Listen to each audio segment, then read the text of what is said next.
Hello ladies and gentlemen, and welcome back to another episode.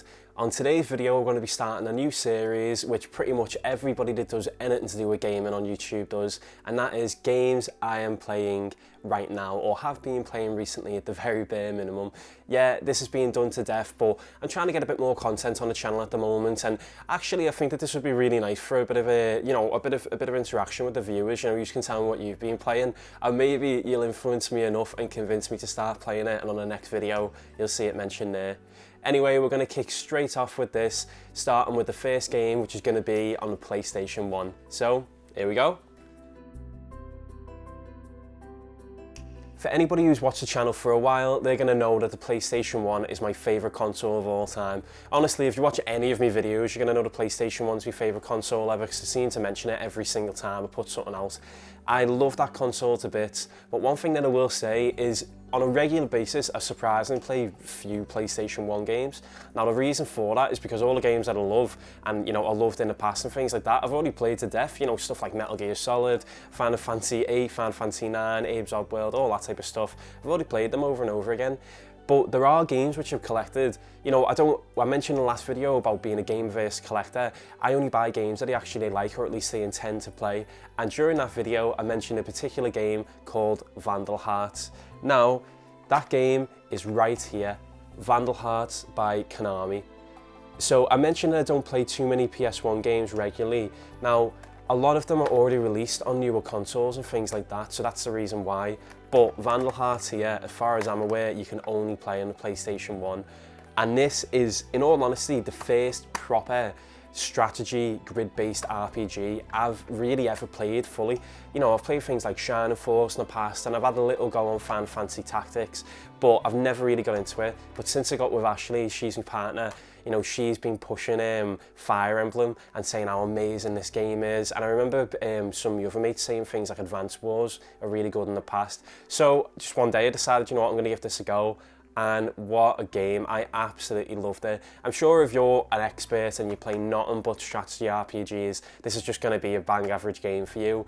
And it is a very early PS1 game, so what I will say is a lot of the things which you'd expect to be cutscenes, they're basically just slideshows with a voiceover, and no spoil, it's been like 10 years or whatever, so the ending of the game is just a big slideshow, and it hasn't even got a voiceover. It's just text appearing on screen saying this has happened to this character, this happened to that one. So that's the one thing I will say. Don't be expecting to come into this and looking at a technical marvel like the opening to Final Fantasy 8 or something like that. That's not going to be the case. But what you are going to get is a great soundtrack. I love the soundtrack, it's so good. And you're also going to get some really good characters and really good script as well. The combat, I think, is brilliant.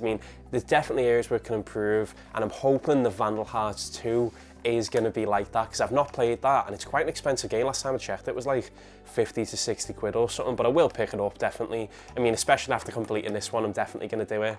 But this game, the character development, Ash Lambert, Diego, Clint, Kira, these characters are great, and yeah, I can't put into words how much I actually enjoyed this. I was really surprised by it. So if you've got Vandal Hearts sitting on the shelf, I implore you to play it. It's a really great game, all game by Konami, and unfortunately they did do a third game on PlayStation 3 and the graphical style is horrendous. So it seems like Vandal Hearts is dead in the water at this point, but I think it will make a really great remake for something like the Switch or something like that.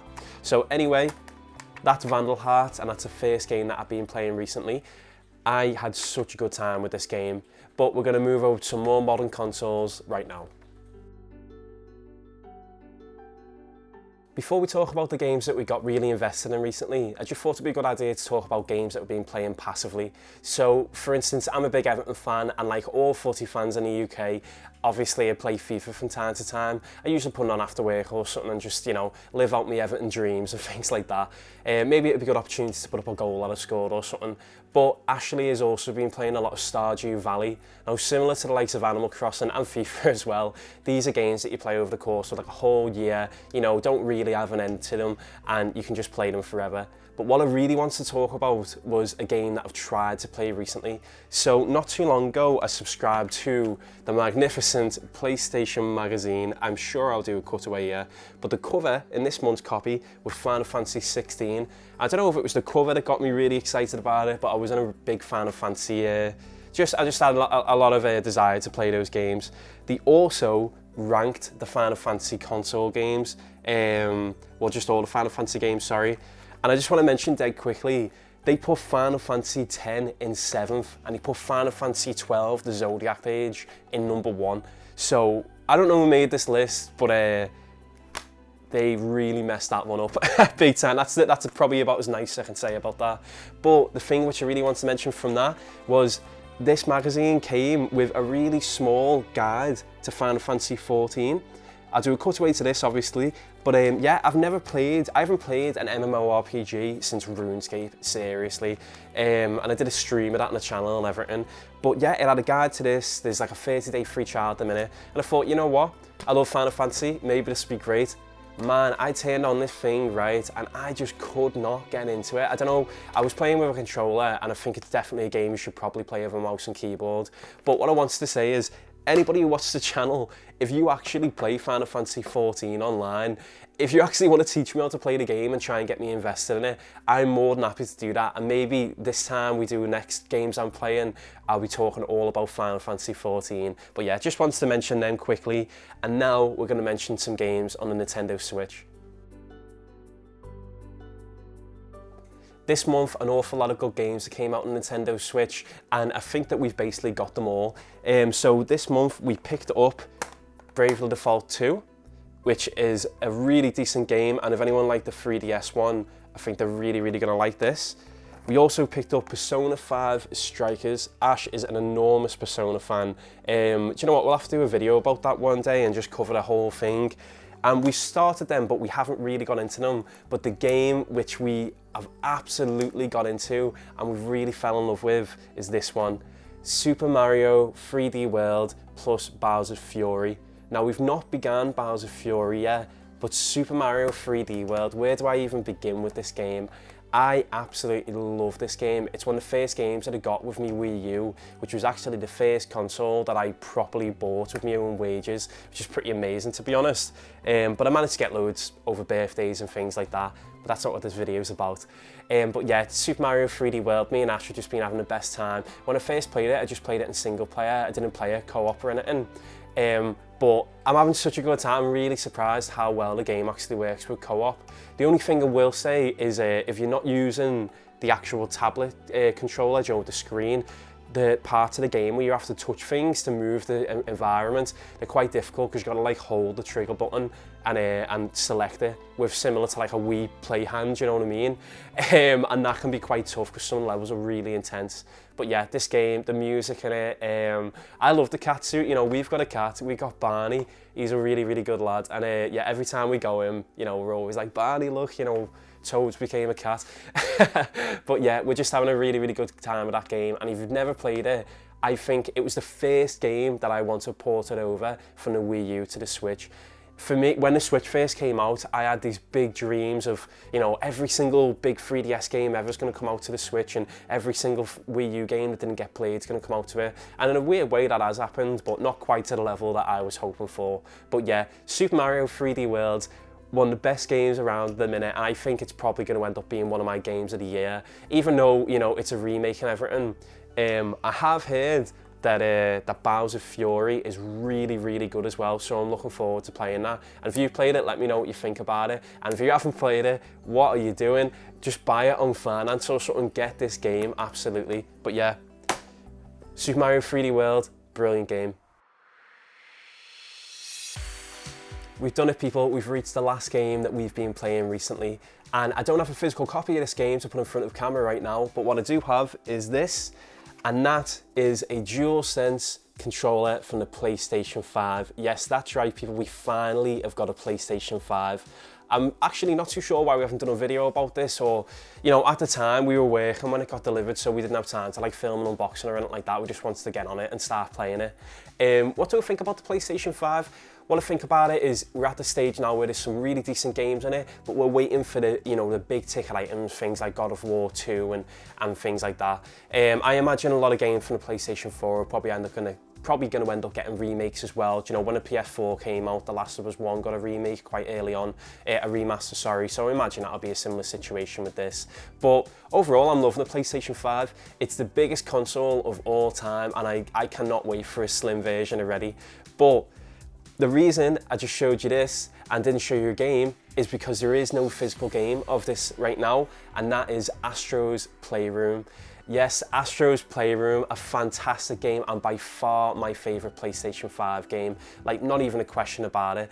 And one thing that I have to say is I actually worked on this game, and you can see my name in the credits. The idea of millions of people around the world, you know, I don't really know if they'd be that bothered, but just the fact that they could see my name in the credits for such an amazing game is something I'm really, really proud of. And to be honest, it's a really, really surreal experience. But what can I say about Astro's Playroom? It really reminds me of Sega Gaga, if anybody ever played that or is aware of that. And the irony being, Sony is actually sort of the enemy of Sega in Sega Gaga.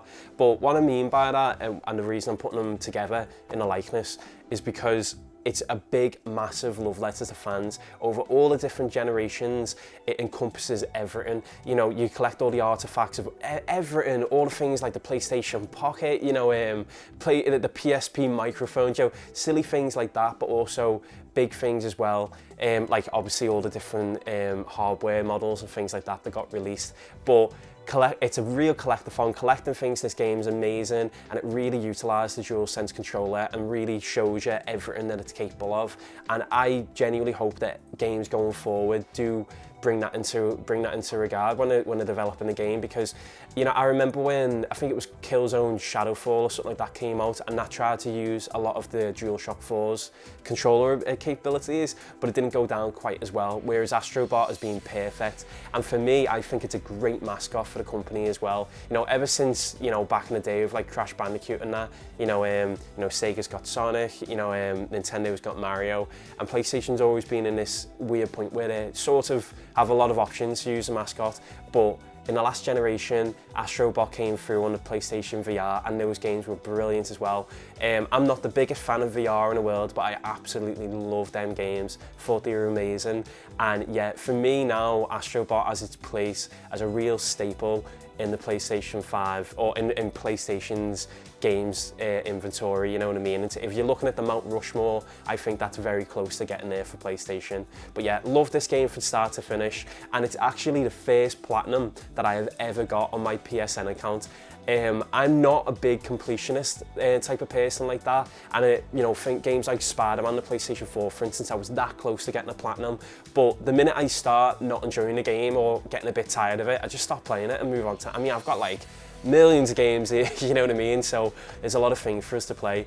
We have got things on Telltale's games like The Walking Dead and that, and we have got platinums on that, but we played them on Ashley's account. So this is the first one on mine, and it's something I'm really, really proud to be my first platinum. But anyway, guys, that's it. That's all the games I've been playing recently. I hope you've enjoyed the video. Let me know if there was anything that you didn't enjoy about it. I'm always happy to hear constructive criticism as well. On a side note, just want to show you all today, I am wearing a Golden Axe jumper.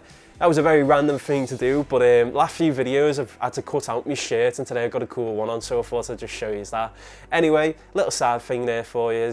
Hope you all enjoyed the video. Please let me know what you've been playing recently, and if you liked anything I had to say about these games, you know, Vandal Hearts, Super Mario 3D World, you know, Astro's Playroom, I implore you to play them all. These have really, really been great games, and during lockdown especially, they've properly kept us going and put a big smile on our face. So anyway, until next time, thank you for watching.